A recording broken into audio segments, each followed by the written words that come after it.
कृष्ण चरण कमलेभ्यो नमः। श्रीमद्भगवद गीता साधक संजीवनी हिंदी टीका। ओम श्री परमात्मने नमः। ओम पूर्णमदः पूर्णमिदं पूर्णात् पूर्णमुदच्यते पूर्णस्य पूर्णमादाय पूर्णमेवावशिष्यते। गजाननं भूतगणादिसेवितं कपित्थजम्बूफलचारुभक्षणम् उमासुतं शोकविनाशकारकम्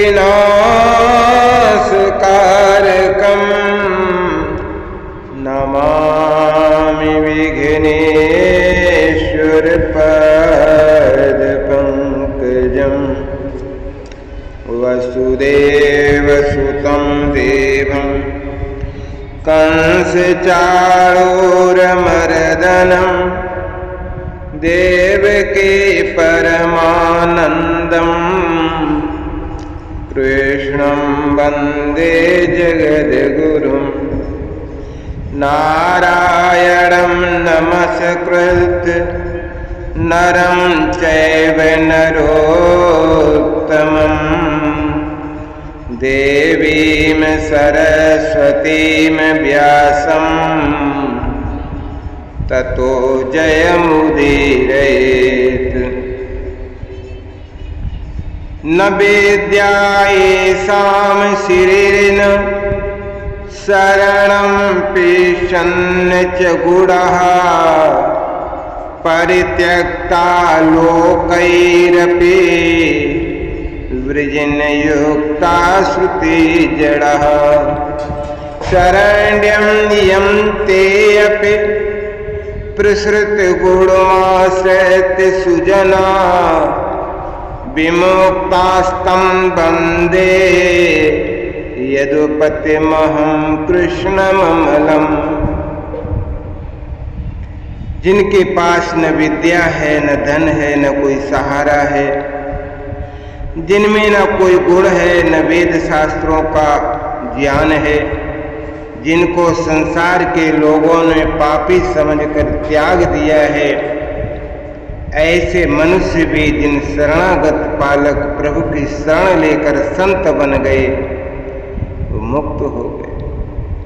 उन विश्वविख्यात गुणों वाले अमल आत्मा युगनाथ भगवान श्री कृष्ण को मैं प्रणाम करता हूँ। मैं श्री कृष्ण को प्रणाम करता हूँ। ओम श्री परमात्मने नमः। अथ प्रथमो अध्यायः। प्रसंग। पांडवों ने 12 वर्ष का वनवास और 1 वर्ष का अज्ञातवास समाप्त होने पर जब प्रतिज्ञा के अनुसार अपना आधा राज्य मांगा, तब दुर्योधन ने आधा राज्य तो क्या, तीखी सुई की नोक जितनी जमीन भी बिना युद्ध के देना स्वीकार नहीं किया। तब पांडवों ने माता कुंती की आज्ञा के अनुसार युद्ध करना स्वीकार कर लिया। इस प्रकार पांडवों और कौरवों का युद्ध होना सुनिश्चित हो गया। तदनुसार दोनों ओर से युद्ध की तैयारी होने लगी। महर्षि वेदव्यास जी का धृतराष्ट्र पर बहुत स्नेह था। उस स्नेह के कारण उन्होंने धृतराष्ट्र के पास आकर कहा कि युद्ध होना और उसमें क्षत्रियों का महान संहार होना अवश्यंभावी है। इसे कोई टाल तो सकता नहीं। यदि तुम युद्ध देखना चाहते हो तो मैं तुम्हें दिव्य दृष्टि दे सकता हूँ, जिससे तुम यहीं बैठे बैठे युद्ध को अच्छी तरह से देख सकते हो। इस पर धृतराष्ट्र ने कहा, महाराज मैं जन्म भर अंधा रहा, अब अपने कुल के संहार को मैं देखना नहीं चाहता, परंतु युद्ध कैसे हो रहा है ये समाचार जरूर सुनना चाहता हूँ। तब व्यास जी ने कहा कि मैं संजय को दिव्य दृष्टि देता हूँ, जिससे ये संपूर्ण युद्ध को, संपूर्ण घटनाओं को, सैनिकों के मन में आई हुई बातों को भी जान लेगा, सुन लेगा, देख लेगा। और सब बातें तुम्हें सुना भी देगा। ऐसा कहकर व्यास जी ने संजय को दिव्य दृष्टि प्रदान की। निश्चित समय के अनुसार कुरुक्षेत्र में युद्ध आरंभ हुआ। 10 दिन तक संजय युद्ध स्थल में ही रहे। जब पितामह भीष्म बाणों के द्वारा रथ से गिरा दिए गए, तब संजय ने हस्तिनापुर में, जहां धृतराष्ट्र विराजमान थे, आकर धृतराष्ट्र को यह समाचार सुनाया। इस समाचार को सुनकर धृतराष्ट्र को बड़ा दुख हुआ और वे विलाप करने लगे। फिर उन्होंने संजय से युद्ध का सारा वृतांत सुनाने के लिए कहा। तो भीष्म पर्व के 24वें अध्याय तक संजय ने युद्ध संबंधी बातें धृतराष्ट्र को सुनाई और 25वें अध्याय के आरंभ में धृतराष्ट्र संजय से पूछने लगे। धृतराष्ट्र उवाच धर्म क्षेत्रे कुरुक्षेत्रे समवेतायुत्सवः मामकः पांडवाश्चैव किम कुर्वत संजय। धृतराष्ट्र बोले, हे संजय, धर्म भूमि कुरुक्षेत्र में इकट्ठे हुए युद्ध की इच्छा वाले मेरे और पांडु के पुत्रों ने भी क्या किया। युद्ध सभा का अर्थ है युद्ध की इच्छा वाले। मामका मेरे पुत्र पांडवा और पांडु के पुत्रों ने क्या किया। महाभारत में कुल 18 पर्व हैं। उन पर्वों के अंतर्गत कई अवान्तर पर्व भी हैं। उनमें से भीष्म पर्व के अंतर्गत ये श्रीमद् भगवद गीता भी एक पर्व है, जो भीष्म पर्व के 13वें अध्याय से आरंभ होकर 42वें अध्याय में समाप्त होता है। संजय का जन्म गबलगण नामक सूत से हुआ था। ये जो गबलगण थे, ये मुनियों के समान ज्ञानी और धर्मात्मा थे। संजयो मुनि कल्पस्तु जज्जे सूतो गबलगणा, और ये धृतराष्ट्र के मंत्री थे।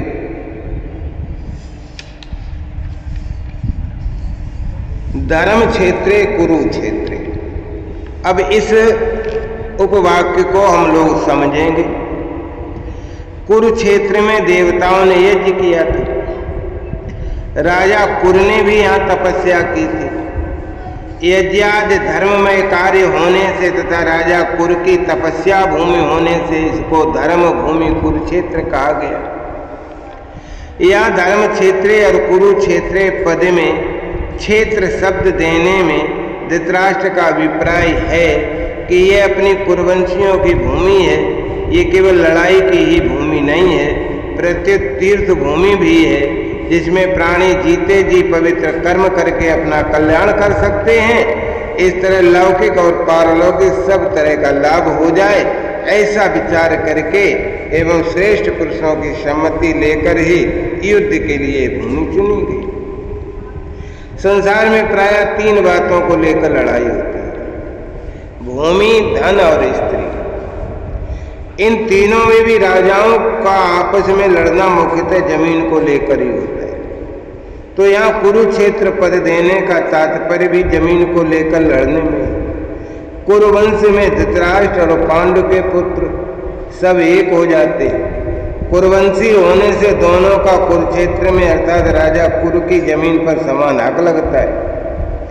इसलिए कौरवों द्वारा पांडवों को उनकी जमीन न देने के कारण दोनों जमीन के लिए लड़ाई करने आए हैं। यद्यपि अपनी भूमि होने के कारण दोनों के लिए कुरुक्षेत्र पद देना युक्त संगत न्याय संगत है। तथापि हमारी सनातन वैदिक संस्कृति ऐसी विलक्षण है कि यदि कोई भी कार्य करना होता है तो धर्म को सामने रखकर ही करता है।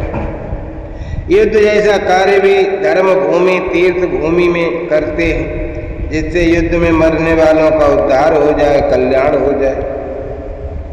अतः यहाँ कुरुक्षेत्र के साथ धर्म क्षेत्र पद आया। धर्म पद से एक और बात भी मालूम होती है कि अगर आरंभ के धर्म पद में से धर लिया जाए और 18वें अध्याय के अंतिम श्लोक से मम लिया जाए तो धर्म शब्द बन जाता है। अतः संपूर्ण गीता धर्म के अंतर्गत है।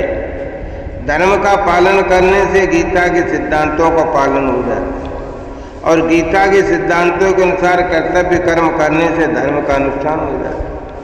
तो धर्म क्षेत्रे कुरुक्षेत्रे पदों से सभी मनुष्यों को शिक्षा ले लेनी चाहिए कि कोई भी काम करना हो तो धर्म को सामने रखकर ही करना चाहिए। प्रत्येक कार्य सबके हित की दृष्टि से करना चाहिए, केवल अपने सुखाराम की दृष्टि से नहीं। कर्तव्य कर्तव्य के विषय में शास्त्र को सामने रखना चाहिए। समवेता युत्सवा, दूसरा पद है समवेता युत्सवा। तो राजाओं के द्वारा बार बार संधि का प्रस्ताव रखने पर भी दुर्योधन ने संधि करना स्वीकार नहीं किया। इतना ही नहीं, भगवान श्री कृष्ण के कहने पर भी मेरे पुत्र दुर्योधन ने स्पष्ट कह दिया कि बिना युद्ध के मैं तीखी सुई की नोक जितनी जमीन भी पांडवों को नहीं दूंगा। तब मजबूर होकर पांडवों ने भी युद्ध करना स्वीकार किया। तो इस प्रकार मेरे पुत्र और पांडु पुत्र दोनों ही सेनाओं के सहित युद्ध की इच्छा से इकट्ठे हुए। अब दोनों सेनाओं में युद्ध की इच्छा रहने पर भी दुर्योधन में युद्ध की इच्छा विशेष रूप से थी। उसका मुख्य उद्देश्य राज्य प्राप्ति का ही था। वो राज्य प्राप्ति धर्म से हो चाहे अधर्म से, न्याय से हो चाहे न्याय से, विहित रीत से हो निषिद्ध रीत से हो, अर्थात किसी भी तरह से हमें राज्य मिलना चाहिए, ऐसा उसका भाव था। इसलिए विशेष रूप से दुर्योधन का पक्ष ही युत्स है। युत्स का अर्थ है युद्ध की इच्छा वाला।